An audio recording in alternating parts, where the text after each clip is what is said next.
Seigneur, je te bénis pour ces instants. Je te loue pour ce que tu es, qui tu es simplement. Tu me révèles ne serait-ce qu'un peu de ta grandeur, de ta personne. Tout mon être, Seigneur, est à tes pieds. Merci. Merci de cette grâce que tu nous fais, que tu me fais de te connaître. Merci pour ces moments. Merci parce que tu sièges au milieu des louanges de ton peuple. Je te prie, Seigneur, de sceller ce lieu de ta présence, de sceller ce lieu de ton autorité. Maintenant, au nom de Jésus. Au nom de Jésus. Que le sang de Jésus soit sur chacun de nous. Que le sang de Jésus soit sur chacun de nous maintenant. Sur nous et nos familles. Que le sang de Jésus soit élevé dans nos vies. Que la vie du roi des rois, du Seigneur des seigneurs, de l'agneau immolé siège au milieu de nous. Merci pour ce que tu es, pour ce que tu fais encore. Merci Sauveur et Seigneur de ta présence. Amen. Alléluia. Béni soit le Seigneur. Amen. Ce matin, j'ai un message qui est la clé de la réussite de l'Église. C'est un message que Satan ne veut surtout pas qu'on prêche dans les assemblées. Surtout pas qu'on nourrisse au milieu du peuple de Dieu. Parce que ça va faire des ravages. Ça va détruire son royaume. Parce que ça va faire de vous des David, des Josué.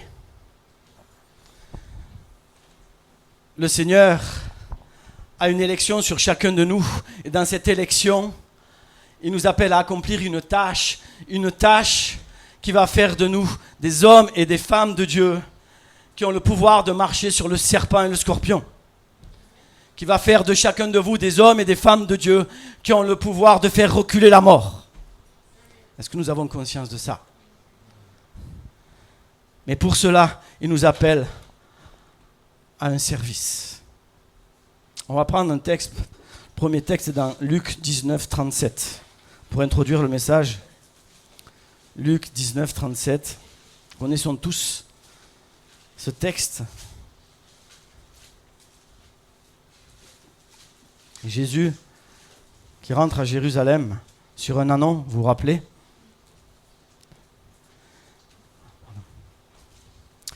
Il est écrit, voilà. Et lorsque déjà il approchait de Jérusalem vers la descente de la montagne des Oliviers, toute la multitude des disciples, saisis de joie, se mit à louer Dieu à haute voix pour tous les miracles qu'ils avaient faits. Ils disaient, béni soit le roi des rois, béni soit le roi qui vient au nom du Seigneur. Paix dans le ciel et gloire dans les lieux très hauts. Quelques pharisiens du milieu de la foule dirent à Jésus, Maître, reprends tes disciples. Et il répondit, je vous le dis, s'ils se taisent, les pierres crieront. Je vous le dis, s'ils se taisent, les pierres crieront. Jésus annonce sa gloire. Il manifeste sa gloire et son autorité au travers de la louange de son peuple. Et même si son peuple ne veut pas le louer, Jésus dit, les pierres crieront.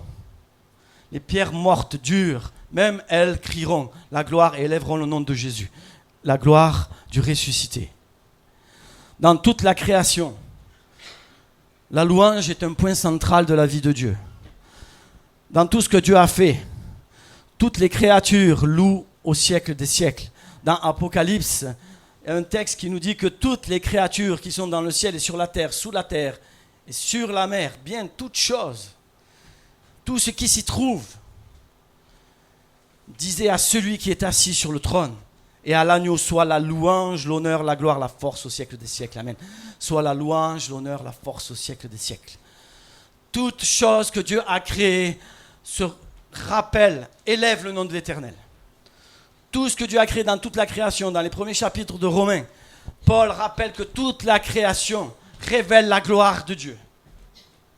Dans tout ce que Dieu a fait, il y a une louange qui monte vers la gloire de Dieu.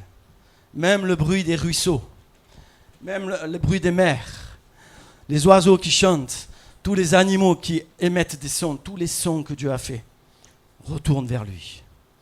Parce que Dieu est le créateur de toutes choses. Dieu est Dieu. Et nous avons été prédestinés dans son amour à être ses enfants d'adoption par Jésus-Christ. C'est Éphésiens qui nous le dit, 1,5. Par son bon plaisir et sa volonté.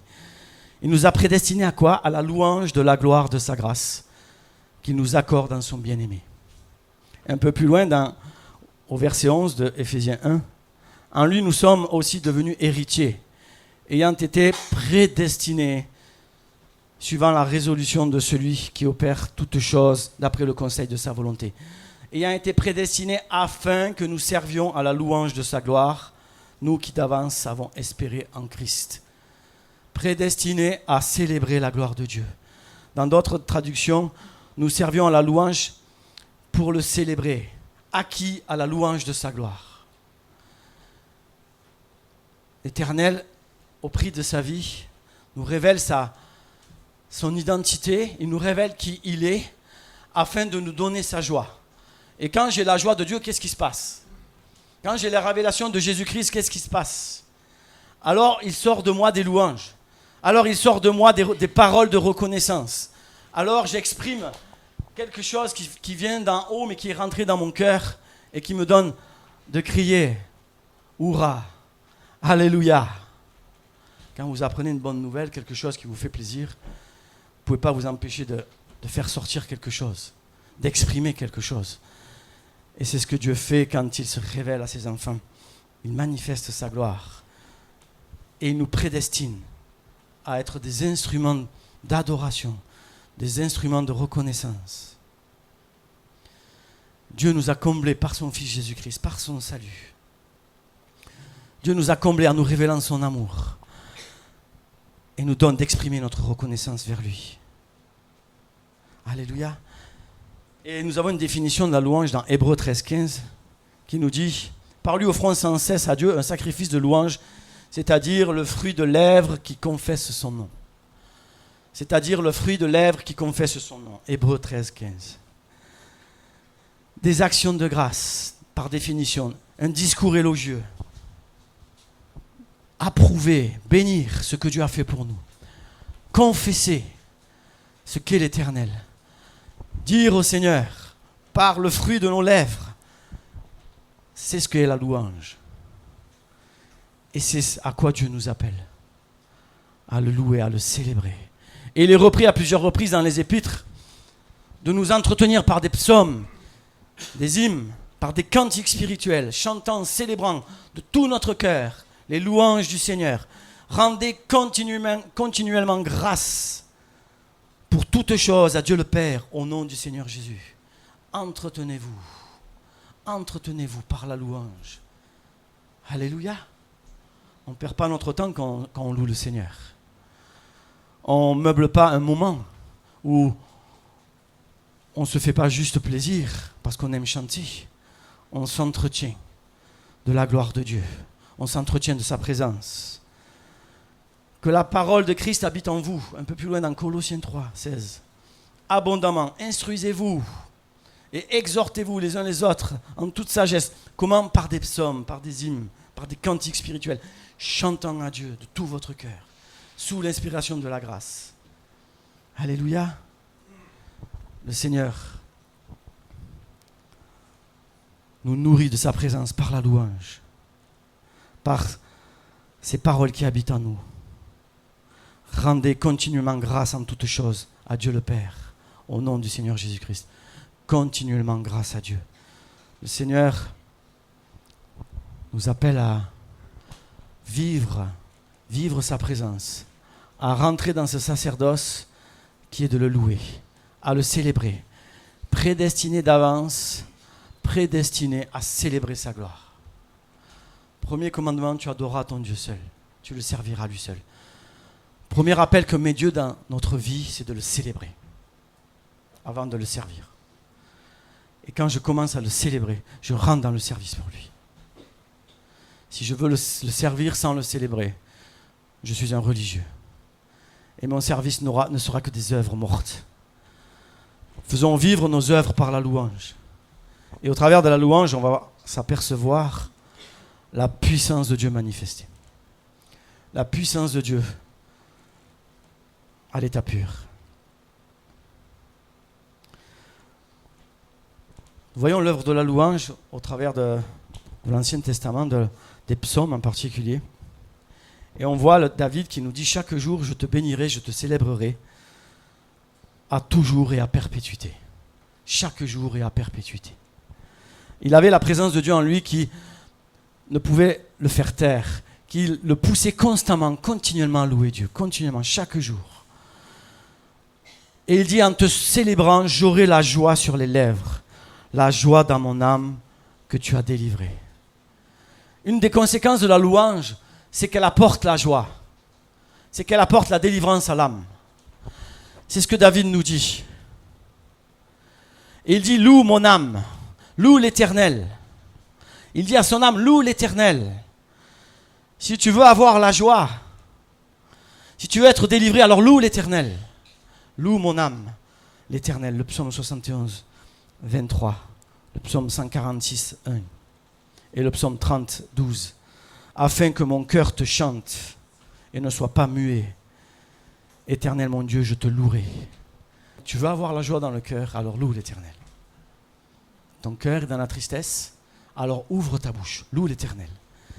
Et David me dit là, afin d'avoir la joie dans le cœur. Alléluia. Il y a quelque chose que Dieu nous donne, que Dieu nous fait grâce au travers de la louange. Loue ton Dieu à perpétuité et à toujours. Et tu vas donner la vie à ton âme. Un des points de la louange. La louange aussi nous fait entrer dans les portes et dans les parvis de Dieu. Dans le psaume 100, verset 4, il dit « Entrez dans ses portes avec des louanges, dans ses parvis avec des cantiques. Célébrez, bénissez son nom. » La porte d'entrée dans le royaume de Dieu, c'est la louange. C'est étonnant, n'est-ce pas? La porte d'entrée dans la présence de Dieu, c'est la louange. Le Seigneur nous demande de rentrer dans sa présence par la louange. C'est-à-dire lui donner la place qui lui est due. Tu peux être dans l'épreuve, tu peux être au fond du puits ou au fond du désert, mais donne toujours la place qui est due à l'Éternel. Reconnais-le dans toutes ses voies. Donne-lui en toutes choses la place qui lui revient. Le Seigneur ne te demande pas de le remercier de la souffrance que tu as parce qu'elle ne vient pas de lui. Ne te demande pas de lui dire merci pour le cancer qu'il t'a donné parce que Dieu ne donne pas le cancer. Il faut le savoir. Dieu n'est pas un fournisseur de malheur et de malédiction. Dieu n'est pas quelqu'un qui envoie sur ses enfants le fouet et le châtiment. Ça, c'est la conséquence du péché. Il le permet à cause du péché. Il le permet à cause de l'iniquité des peuples, à cause des hommes et des femmes qui se détournent de la voie de Dieu et de la conséquence des nations qui retombent même sur le juste. Mais ce que Dieu nous demande, c'est de lui donner la place qui lui revient afin qu'il nous délivre du malheur, afin qu'il nous fasse sortir du désert et du fond du puits. Voyons l'exemple fort de Joseph qui est rejeté par ses frères, qui est jeté au fond du puits, qui a toujours gardé la place de l'Éternel comme celui qui était au-dessus de toute chose, malgré le puits. Il est sorti du puits, il pensait que Dieu l'avait délivré pour devenir un esclave. Il a continué d'honorer, de respecter l'Éternel et de lui donner la place qui lui revient et de croire que sa vie était entre ses mains. Il a eu une place d'honneur en tant qu'esclave, mais malgré ça, il a été jeté en prison. Il a continué à mettre Dieu à sa place dans tous ses actes, dans toutes ses voies. Il a continué à mettre Dieu avant toute chose dans sa vie et dans ses choix. Et c'est à cause de ses choix qu'il a été jeté en prison. Et malgré ça, Dieu l'a sorti de la prison pour faire de lui un des gouverneurs d'Égypte le plus puissant, pour accomplir la promesse qu'il avait pour son peuple. Parce que Joseph a toujours mis Dieu à sa place. Il a toujours célébré, honoré dans toutes ses voies, malgré l'épreuve. Et c'est la même chose pour nous dans notre vie. L'Éternel siège au milieu des louanges de son peuple.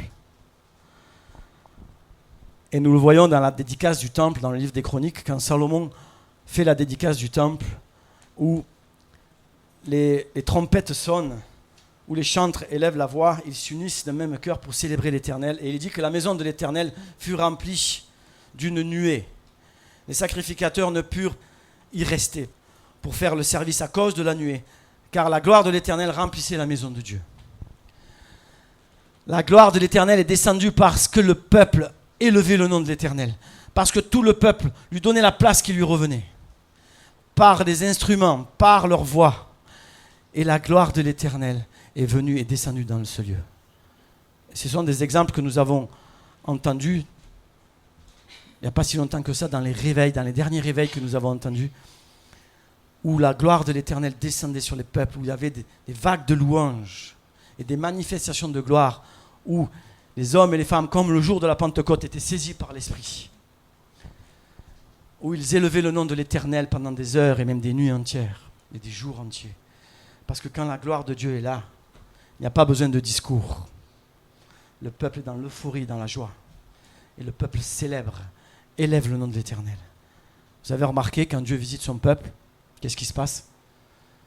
Il y a la célébration qui est là, il y a la louange qui monte. Et c'est l'euphorie, c'est même, on dirait la pagaille. Mais nos cœurs débordent, nos coupes débordent à sa gloire. Parce que Dieu agit, Dieu se manifeste. Et il le manifeste au travers de la louange de son peuple. Donc la louange nous fait rentrer dans ses portes, dans ses parvis. Dieu siège et manifeste sa gloire au milieu de la louange.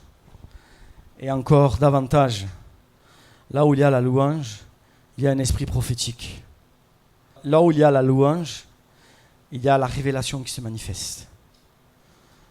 Dans le livre des Chroniques, nous avons un exemple de David, qui est le chef de l'armée, et qui met en place les chantres avec le luth et les instruments, et il est dit qu'il prophétisait avec la harpe pour louer et célébrer le Seigneur.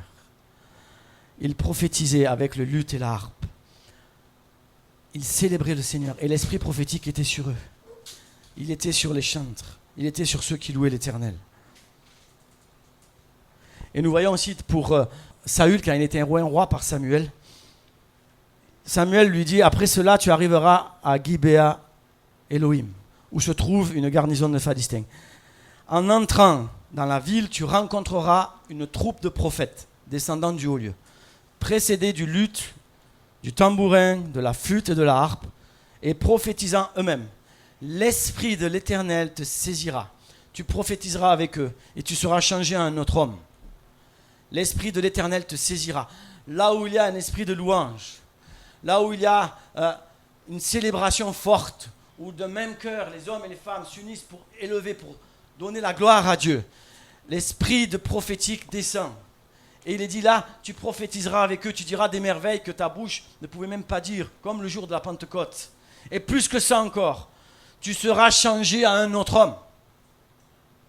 Il y a là encore un effet de la louange, un effet de la reconnaissance des cœurs qui s'élèvent à Dieu, qui mettent Dieu à sa place, où l'Esprit de Dieu vient siéger, descend. Et qu'est-ce qu'il fait? Il te donne de prophétiser à sa gloire. Il te donne de te transformer. Il te changera à un autre homme. Il y a une part à prendre dans la louange. Une part de transformation. Une part de renouvellement qui est importante. Où Dieu nous invite à pénétrer de plus en plus. Et nous voyons aussi l'exemple de David qui joue de la harpe pour Saül quand il était tourmenté par un esprit, par un mauvais esprit. Où il est dit que l'esprit, à ce moment-là, l'esprit de Dieu le visitait et le libérait. Le libérer de cette oppression qui la tenait à cause de la louange, à cause de la harpe, à cause du cœur de David qui élevait le nom de l'Éternel. Nous avons ce pouvoir, nous avons ce privilège d'apporter autour de nous la paix, d'apporter autour de nous le calme, que ce soit dans le travail, que ce soit dans la maison, même s'il y a des gens qui sont possédés, qui sont terribles, s'il y a des lions, s'il y a l'ours, à cause de l'esprit de louange qui est en moi, que je mène avec moi. N'oublions pas, continuellement, perpétuellement, je loue l'Éternel, en esprit et en vérité. J'amène avec moi cet esprit de louange, parce que Dieu siège où il y a la louange. Alors Dieu siège dans mon temple, dans mon cœur, parce que je lui donne la place qui lui est due. Et là où je vais, j'ai le pouvoir de donner le repos aux âmes qui sont agitées autour de moi. Et là où il y a l'agitation et la colère, un esprit de paix vient et de force que j'amène avec moi. Parce qu'il y a un esprit de louange qui est là, qui me saisit. Il me délivre de mes ennemis. Vous connaissez tous, je m'écris loué soit l'Éternel, je suis délivré de mes ennemis. Comment? Parce que je m'écris loué soit l'Éternel. Alléluia. Et je suis délivré de mes ennemis. Paul et Silas en prison, il a dit qu'ils priaient, chantaient louange à Dieu. Ils étaient en prison et au lieu de se morfondre, au lieu de dire à Dieu, oh, pourquoi je suis en prison? Qu'est-ce que je fais là? C'est pas normal. Non. Ils louaient et célébraient Dieu. Qu'importe le lieu où ils étaient, qu'importe les chaînes, qu'importe les coups qu'ils avaient reçus. Seigneur, tu es le Dieu de l'univers. Et que ton œuvre se manifeste, de quelque manière que ce soit.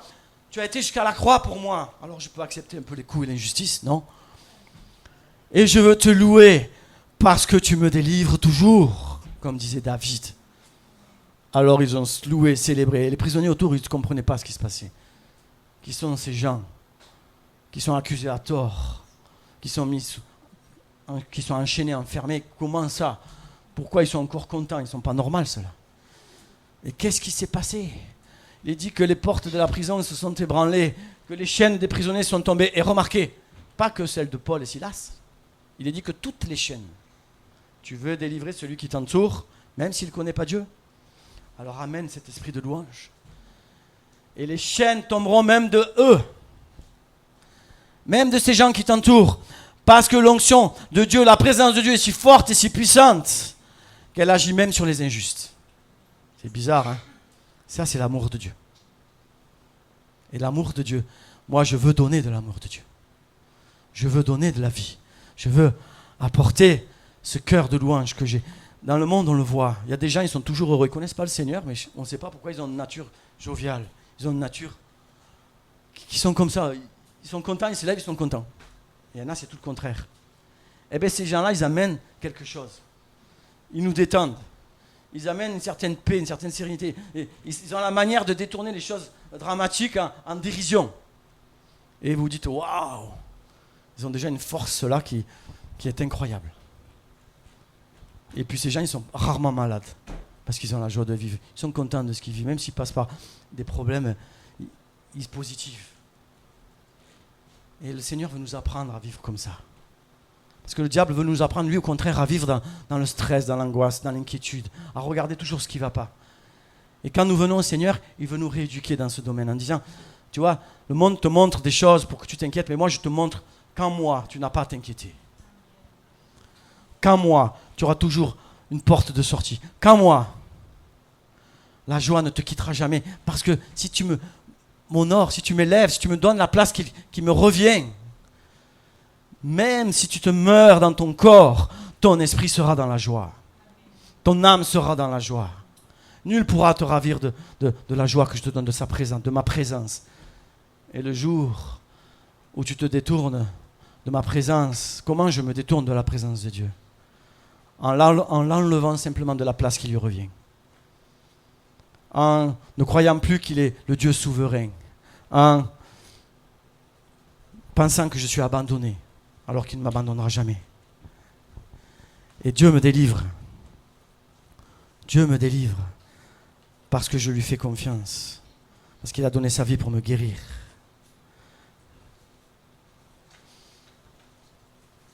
Et dans un psaume, David dira que les louanges de Dieu soient dans leur bouche et le glaive à deux tranchants dans leurs mains. Chose étonnante, David associe la louange avec le glaive. Vous avez remarqué?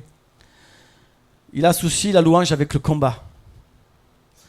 Parce que quand tu loues Dieu, quand tu lui le célèbres, quand tu lui fais confiance, que tu lui confesses que la situation est entre ses mains, alors il te donne des armes que tu ne pouvais pas t'attendre.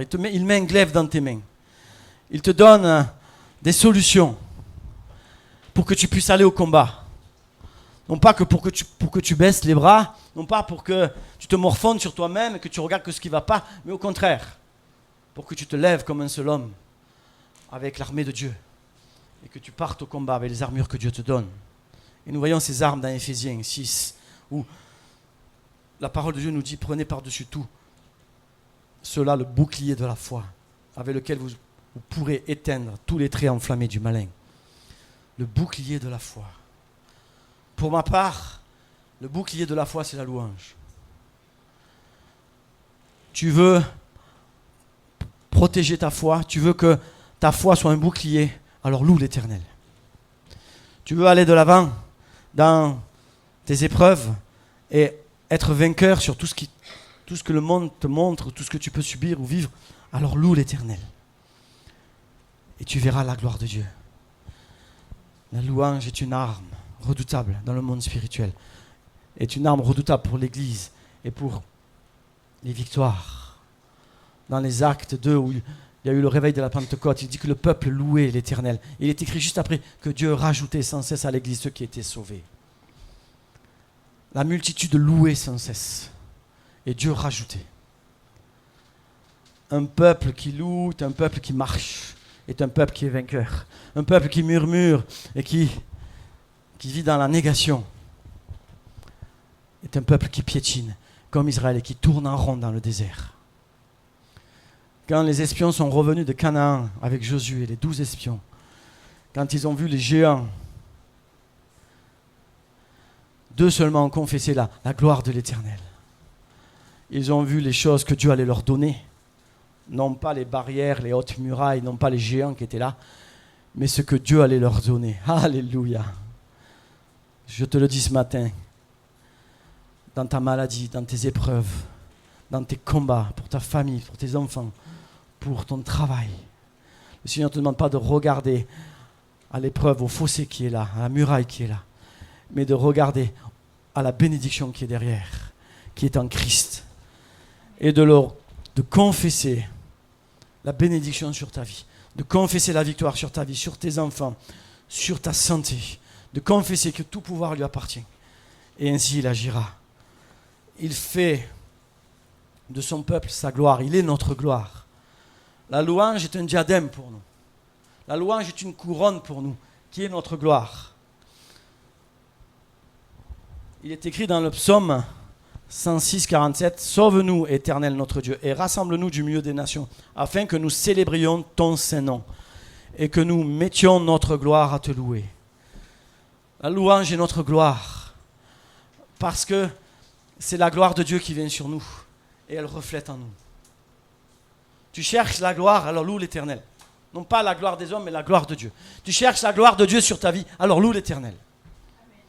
Ce n'est pas la gloire des hommes. Ce n'est pas celle-là que j'annonce. C'est la gloire de Dieu. Et là où il y a la gloire de Dieu, il y a une vie manifestée. Il y a la naissance, il y a le principe de la création qui se met en route en toi.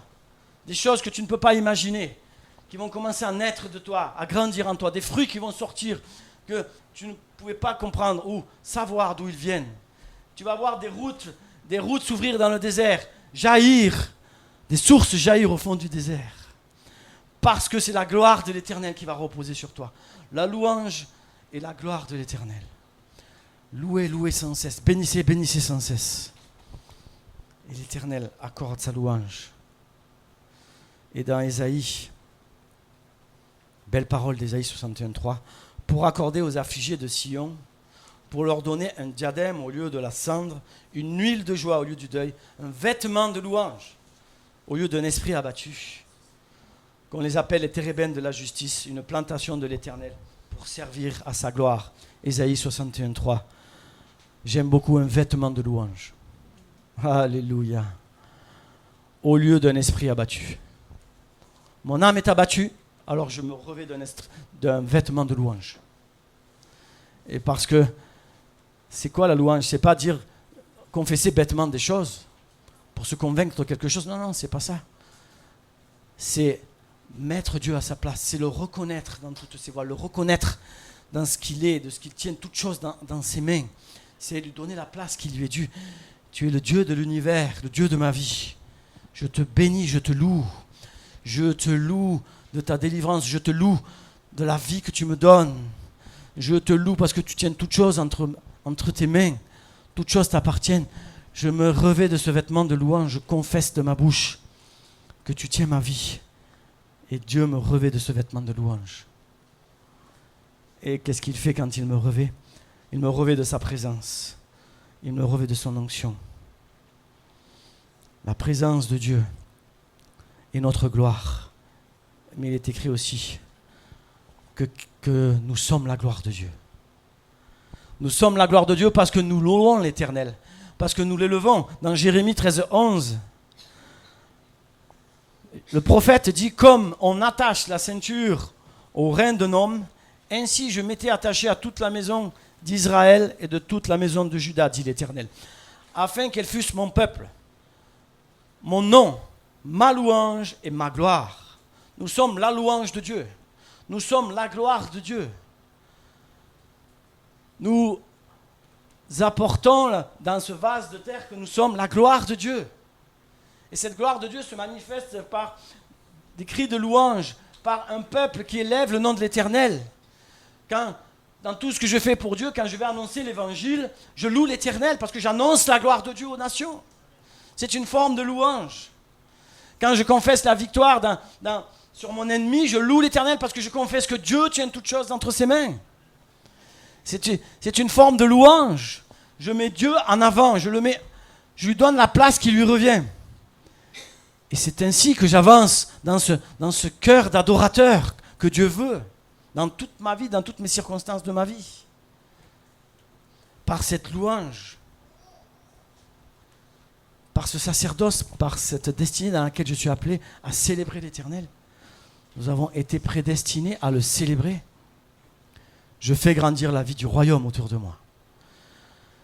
Et si l'Église rentre dans ces dimensions de la louange, automatiquement la gloire de Dieu descend sur son peuple. Si l'Église se débarrasse de son manteau de deuil et se revêt d'un manteau de joie parce qu'elle reconnaît l'Éternel dans toutes ses voies, alors Dieu siège au milieu des louanges de son peuple et il manifestera sa gloire. Et c'est en me nourrissant de la parole de Dieu et en confessant de ma bouche que tout pouvoir lui appartient, que toutes choses sont entre ses mains, que je manifeste ma destinée et que je manifeste le premier commandement de louer l'Éternel, d'adorer l'Éternel, donner la place qui lui revient. La louange est de confesser la gloire de Dieu sur toutes les circonstances de ma vie. Par ma louange, je révèle ma position dans ce monde et ma position dans le monde céleste. Parce que plus je lui donne la place qui lui revient, plus il prend de la place.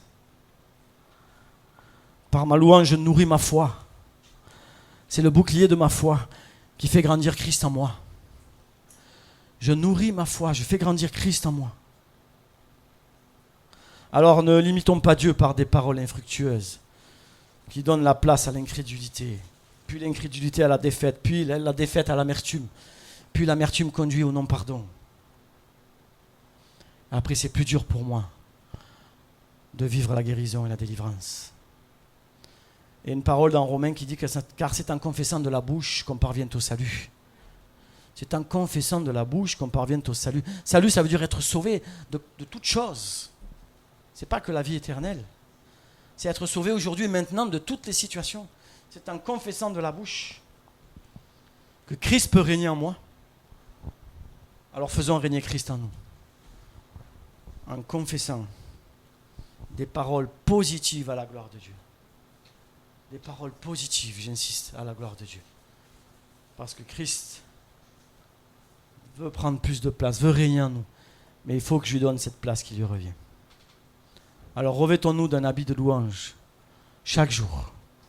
Dès le matin quand je me lève, le soir quand je me couche. Si mon esprit est abattu, c'est des choses qu'on expérimente tous les jours. Si je sens l'angoisse qui vient sur moi, si je sens le doute qui est là, alors je me tourne vers l'Éternel. Et je confesse qu'il est le Seigneur des Seigneurs. Je confesse que dans la situation où je suis, il me donnera une porte de sortie pour sa gloire. Et il y a des situations terribles que Dieu permet pour que sa gloire soit manifestée. Pour que Dieu seul puisse agir.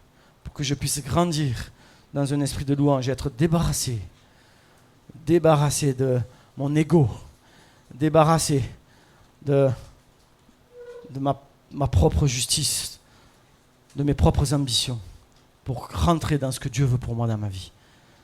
Une vie de victoire, pas la victoire des hommes, la victoire de Dieu. Alors, mon peuple, Loue l'Éternel, loue à perpétuité. Confesse qu'il est le Seigneur des Seigneurs sur ta vie et qu'il ne change pas, qu'il n'a pas changé. Et si tu n'arrives pas à louer, alors écoute simplement la création qui loue l'Éternel. Va dans un lieu tranquille, un lieu naturel, un lieu où tu entends la création louer l'Éternel. Et fais silence en toi. Et cette louange de la création simplement va rentrer dans ton cœur, laisse-la pénétrer et participe à cette louange avec ton Créateur. Nous verrons ensemble des choses glorieuses arriver si nous laissons la place à Christ dans nos vies, cette place qui lui revient, de le célébrer continuellement, de le célébrer sans cesse et de vivre pour le louer, pour l'adorer. Amen. On va prier pour terminer. Amen. Seigneur, merci pour ta parole. Merci parce que tu nous fais grandir ensemble dans tes voies, grandir ensemble dans ce que tu as accompli pour chacun de nous. Et nous voulons te redonner la place qui t'est due et te louer, te célébrer parce que tu nous donnes la victoire dans la louange. Tu nous donnes la victoire, Seigneur, et la délivrance en toutes choses. Simplement parce que nous te laissons toute la place et nous te donnons toute la place. Simplement confessant que tu es le Seigneur des Seigneurs. Visite ton peuple, encore et toujours. Nous voulons te laisser la place qui te revient et grandir dans la louange, te célébrer encore. Amen.